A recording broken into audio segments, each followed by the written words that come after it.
Haya, kwa wale wanaopenda kupewa attention duka zima wao wenyewe, yani kama duka kuna wafanyakazi 4 wanataka kifika hudumiwa na wote 4, muda wenu ni huu Januari. Kama huhitaji bidhaa za shule, yani unahitaji bidhaa za kawaida ambazo unakuwa unatumia kila siku, njoo madukani Januari, unakuta wamelala hivi. Kwa hiyo utakuwa unaweza kusumbua watu wote unawataka mle ndani.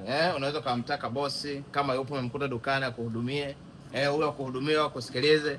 Ni muda wako wa kujigamba. Wewe hakikisha na kabalance kako, njoo wasumbue, njoo onyesha ubabe.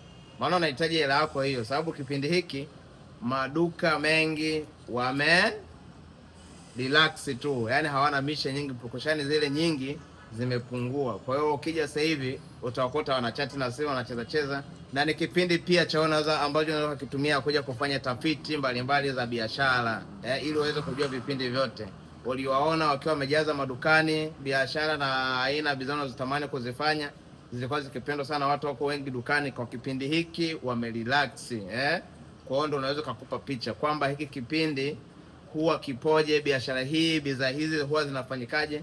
Itakupa experience mpya ambayo hukuwa nayo. Kwa hiyo sasa wewe njoo dukani, madukani, sehemu mbalimbali uweze kupata experience za kutosha. Tunaendelea kusisitiza jamani, msione simu zipokelewi za WhatsApp na za kawaida.